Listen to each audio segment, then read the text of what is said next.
Hare Krishna, Krishna Krishna, Hare Hare, Hare Rama, Rama Rama, Hare Hare.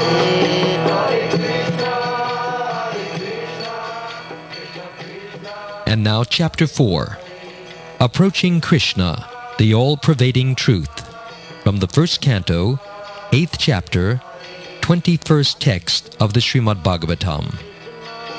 Krishna Krishna, Hare Hare, Hare Rama, Rama Rama, Hare Hare.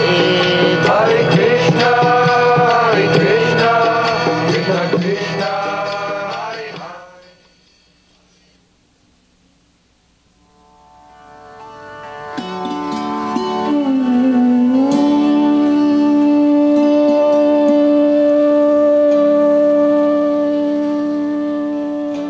Krishnaya Vasudevaya Devaki Nandanaya Cha Nandagopa Kumaraya Govindaya Namo Namaha. Translation. Let me therefore offer my respectful obeisances unto the Lord, who has become the son of Vasudeva, the pleasure of Devaki, the boy of Nanda, and the other cowherd men of Vrindavan, and the enlivener of the cows and the senses.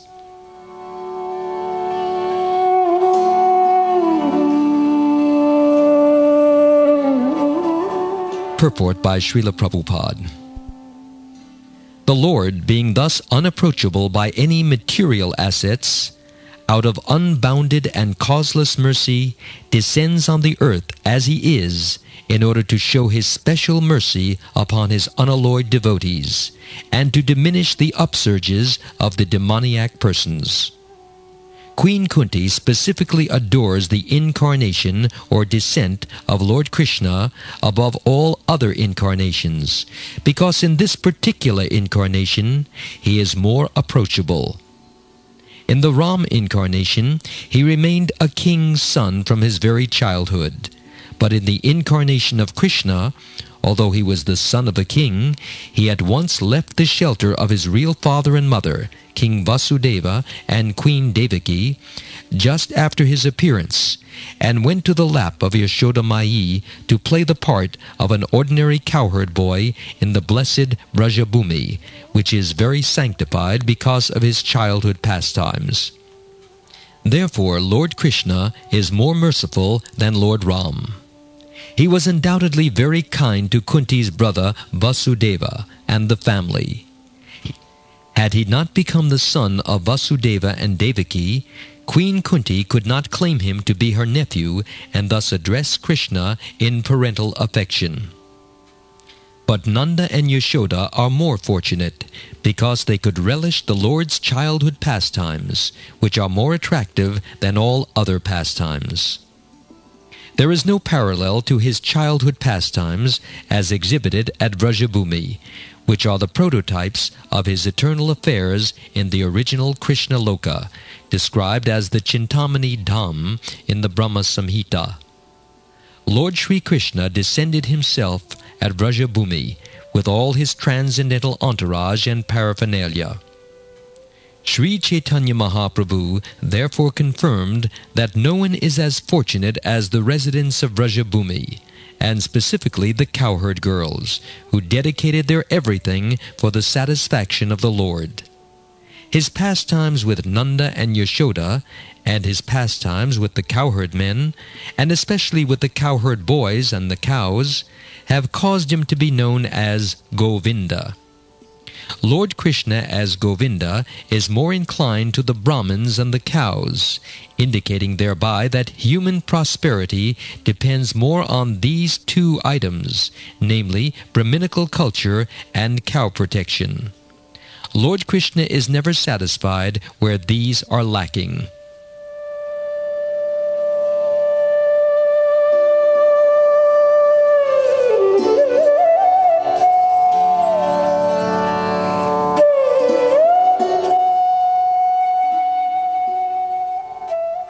In the beginning of her prayers, Kunti Devi said, Namasye Purusham Tvadyam Ishvaram Prakrite Param, which means, quote, I offer my obeisances unto the person, Purusha, who is Prakrite Param, beyond this material manifestation, unquote.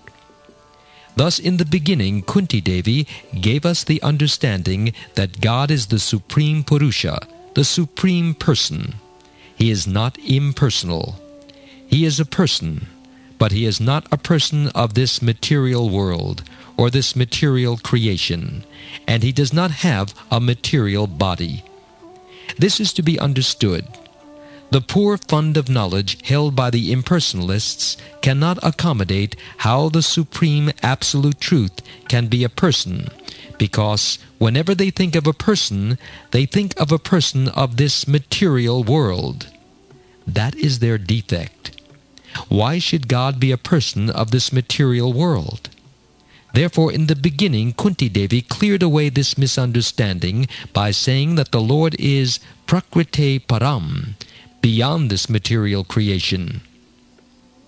Yet he is a person. And now by the grace of Kunti, we can understand that this Supreme Person, although alakshyam, invisible, has now visibly appeared as Krishna. Kunti Devi says, Krishnaya Vasudevaya. The word Vasudev is sometimes understood to mean the all-pervading. The impersonalists have this conception of Vasudeva, and therefore Kunti Devi points out, quote, that Vasudeva, the all-pervading, is Krishna, unquote. Ishvara sarvabhutanam riddeshe rijunatishtati, which means Krishna, the Supreme Lord, is present in everyone's heart. Thus he is all-pervading.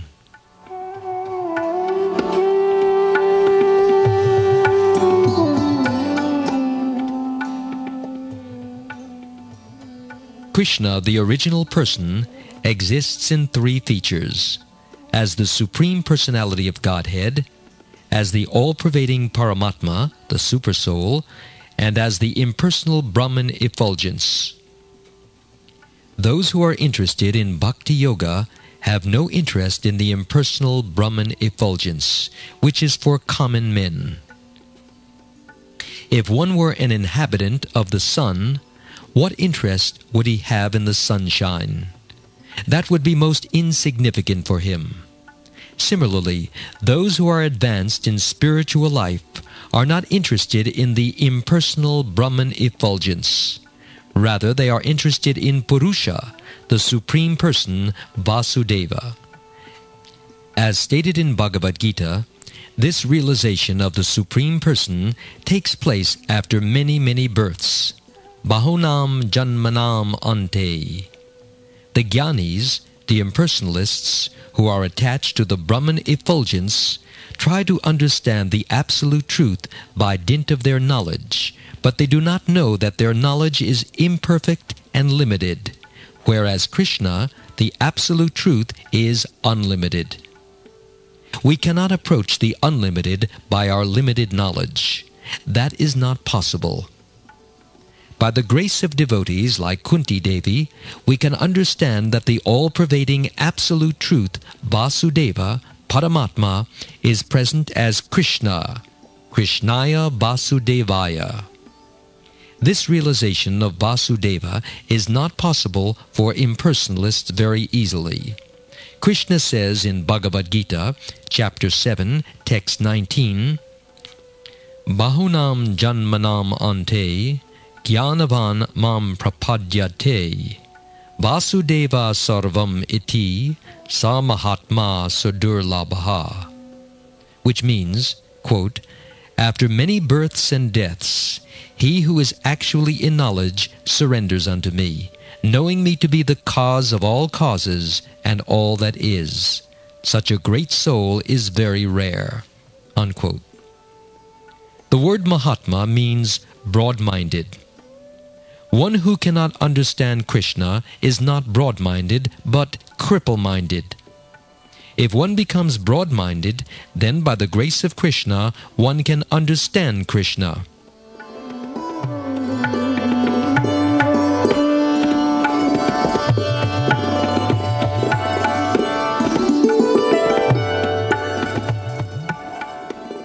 The process of understanding Krishna is sevanmukha, by rendering service. Sevanmukhe hi jivado. Realization of Vasudeva is possible by rendering service, beginning with the tongue. The tongue has two functions, to vibrate and to taste. So if one repeatedly hears and vibrates the Hare Krishna mantra and tastes prasad, food offered to Krishna, by this very simple method one will realize Vasudeva, Krishna. Krishna will reveal himself. It is not that by our endeavor alone we can understand Krishna, but our endeavor in loving service will make us qualified, and then Krishna will reveal himself. Svayam eva spuratyada.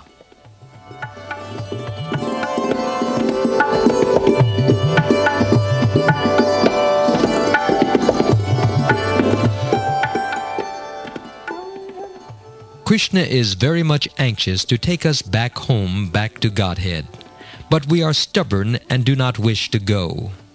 Therefore, he is always looking for the opportunity to take us back home. He is just like an affectionate father. When a son, who is a rascal, leaves his father and goes loitering in the street with no food and no shelter, and suffers very much, the father is always anxious to bring the boy back home. Similarly, Krishna is the Supreme Father, and all the living entities within this material world are exactly like misled children of a wealthy man who have left home to loiter in the street. Therefore, the greatest benefit one can bestow upon one's fellow human being is to give him Krishna consciousness. No kind of material profit will satisfy the living entity. But if he is given Krishna consciousness, he will actually be satisfied.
A bewildered boy loitering in the street may be reminded, "My dear boy, why are you suffering so much? You are the son of a very rich man who has so much property. Why are you loitering in the street?" And if he comes to understand, "Yes, I am the son of this important man. Why shall I loiter in the street?" he may then return home. Therefore, the best service is to inform those who have forgotten Krishna, "You are part and parcel of Krishna.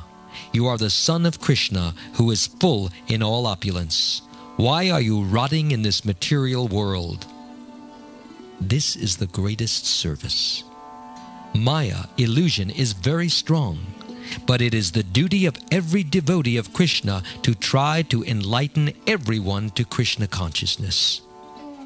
Kunti Devi, for example, first said that although Krishna, the Supreme Person, is within and without, to rascals and fools he is invisible. Therefore she points out, "Here is the Lord, Krishna."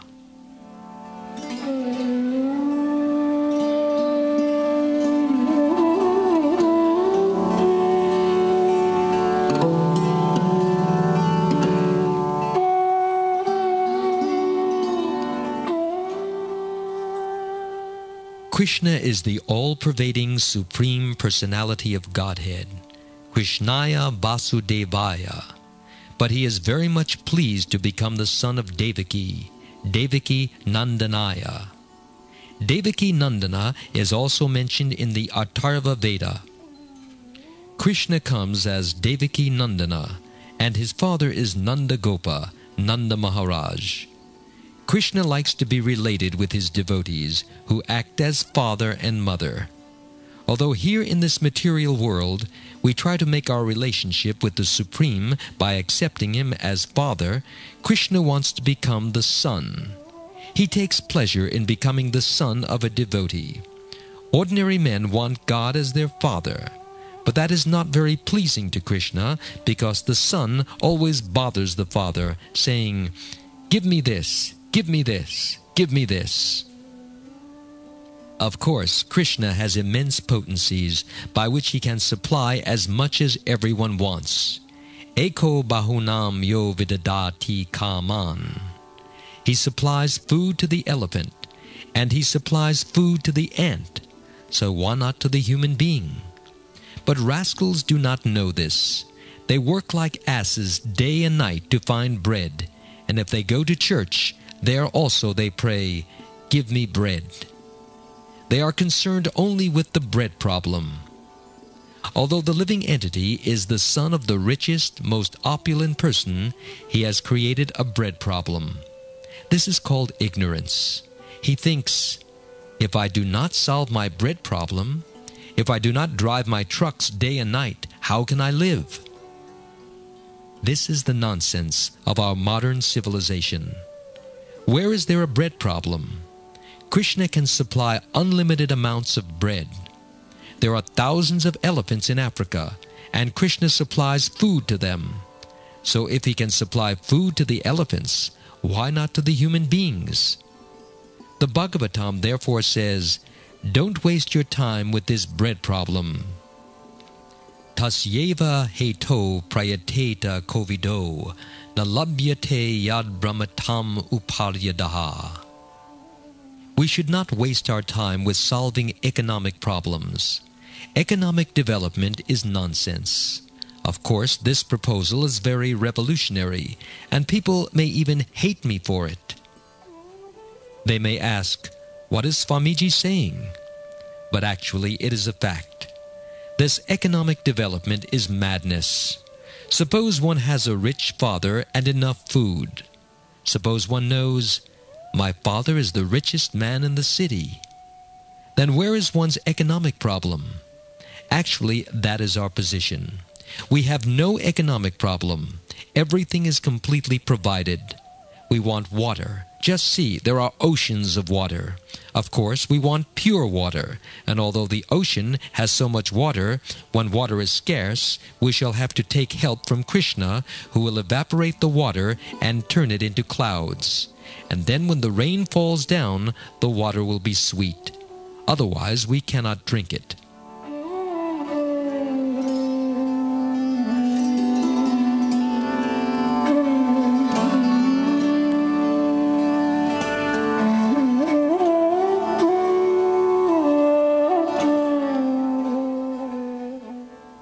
Everything is under control, and everything, water, light, heat, and so on, is complete.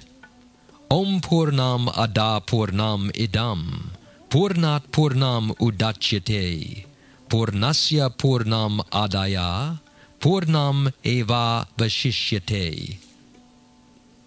Which means, quote, the personality of Godhead is perfect and complete.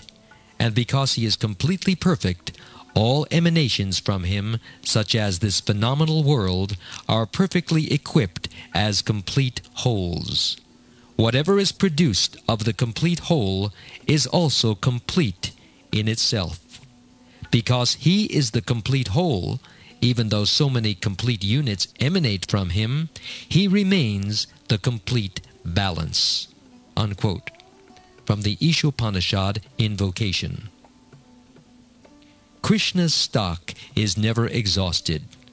We must simply become obedient to him, and the supply will be there. Therefore, a Krishna-conscious person has no economic problem. Everything is sufficiently supplied by Krishna. In Los Angeles, the neighbors of our temple are sometimes very envious.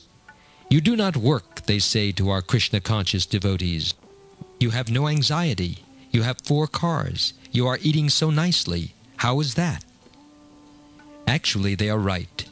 Somehow or other we are getting everything we need, and we have no problems. For if one simply becomes a sincere servant of Krishna, everything is provided. They are envious of us because we do not work, but still we have so much. But why don't they come join us? That they will not do. "Come with us," we say. "Chant Hare Krishna." "No, no, no, that I cannot do." All right, then work with your trucks. By zooming around in their cars and trucks, they have made their own lives dangerous, and they have created danger for others also. At any moment there may be an accident. But they say that this is civilization. Nonsense. This is not civilization. Civilization means calmness, prosperity, and shanti, peace. In peace and prosperity, one should be Krishna conscious always.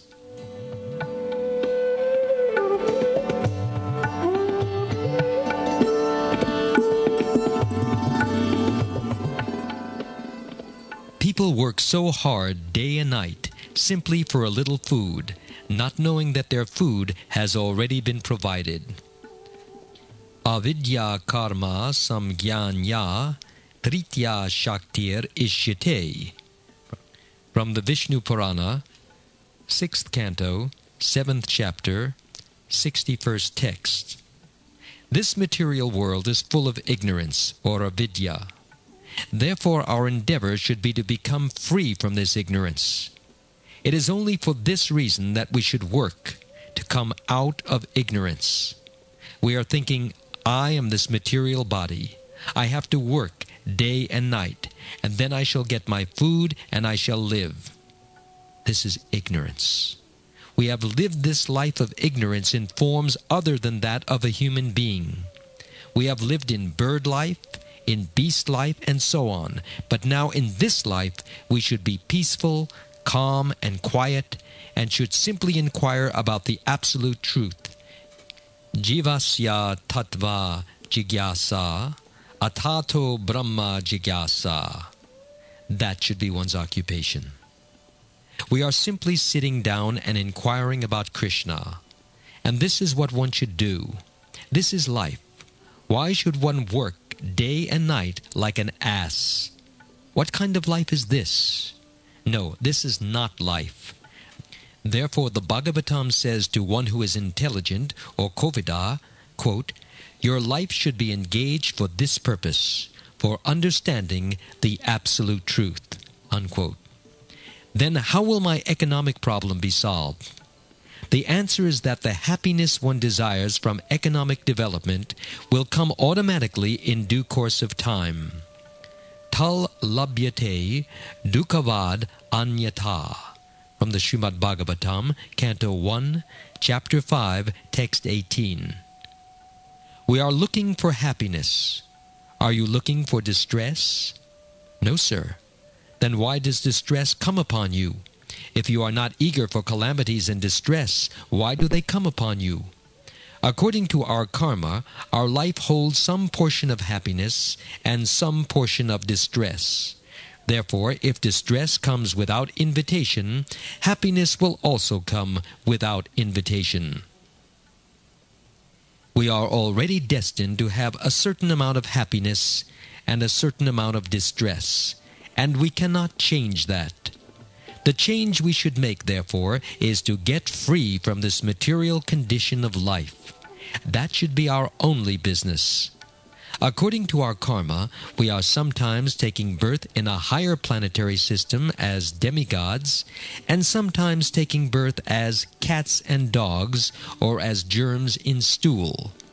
Therefore, Chaitanya Mahaprabhu said, "E rupe brahmanda brahmate kona bhagyavan jiva, Guru Krishna prasade paya bhakti lata bij," which means, quote, "According to their karma, all living entities are wandering throughout the entire universe. Some of them are being elevated to the upper planetary systems, and some are going down into the lower planetary systems. Out of many millions of wandering living entities, one who is very fortunate gets an opportunity to associate with a bona fide spiritual master by the grace of Krishna. By the mercy of both Krishna and the spiritual master, such a person receives the seed of the creeper of devotional service." Unquote. From the Chaitanya Charitamrita, Madhya Lila, Chapter 19, Text 151.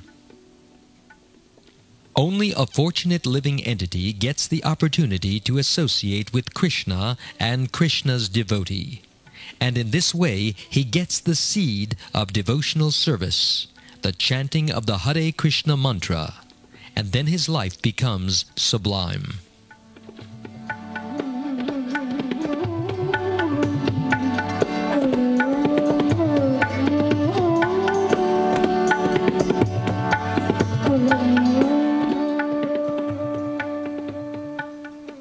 Kunti Devi therefore is pointing our attention toward Krishna, the Supreme Person, who is Alakshya, invisible to all. Who is that invisible person? Here, Krishna. Oh, Krishna, one may say? There are so many Krishnas. Therefore, Kunti Devi says, "I am offering my prayers to Vasudeva, the son of Vasudeva." There are many Vasudevas. No, Nandagopa Kumaraya. I am praying to the foster son of Maharaj Nanda. In this way, 3 times she points out, here is Krishna. Krishna officially takes birth as the son of Devaki and Vasudeva. But in his childhood, he enjoys the company of Mother Yashoda and Nanda Maharaj. This is Krishna's pastime. Ananda Lila Maya Vigrahaya. Krishna's pastimes are all jubilant. Ananda Maya Vyasat. From the Vedanta Sutra 1.1.12. He is by nature full of bliss. We shall never find Krishna unhappy.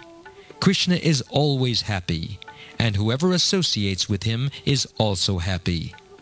Therefore he is known as Govinda. The word go means senses. We are looking for sense gratification, and if we associate with Krishna, we shall enjoy our senses abundantly, just like the gopis who are dancing with Krishna.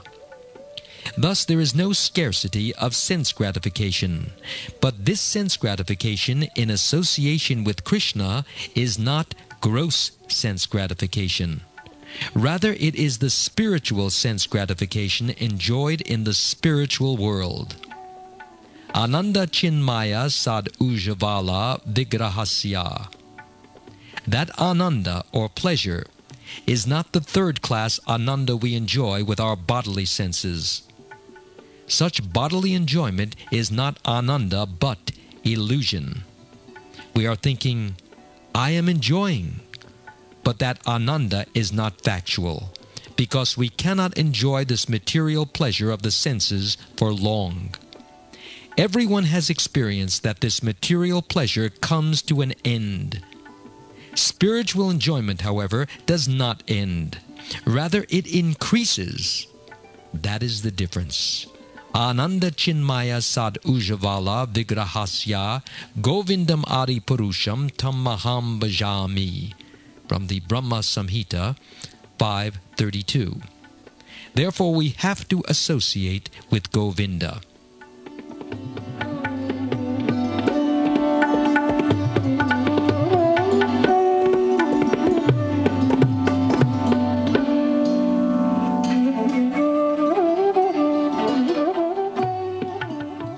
Here also it is said, Govindaya Namo Namaha.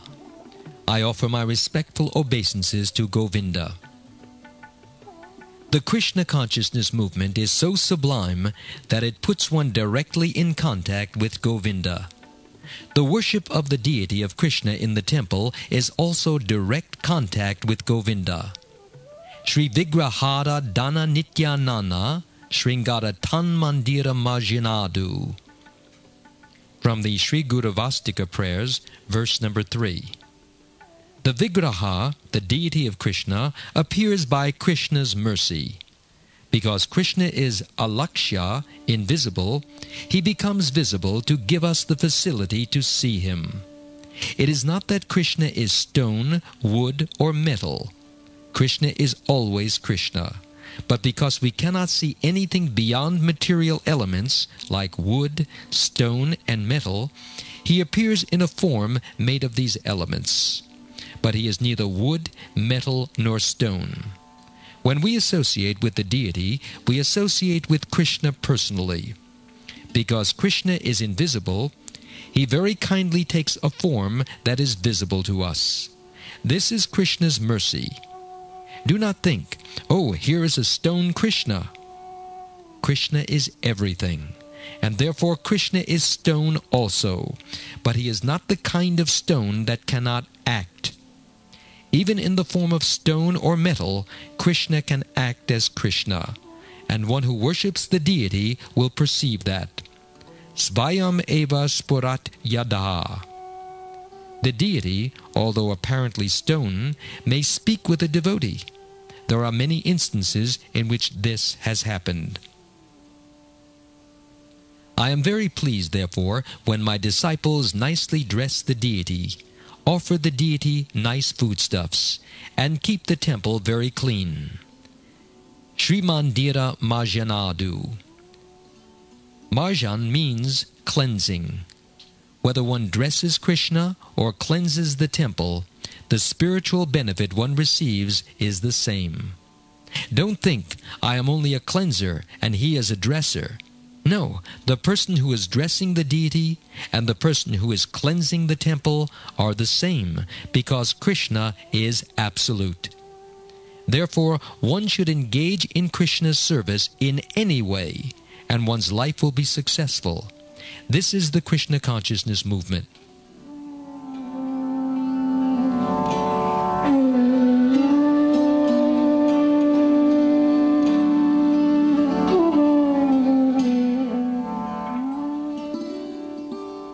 By the grace of Kunti Devi, we can understand that Krishna, Vasudeva, is the Supreme Personality of Godhead.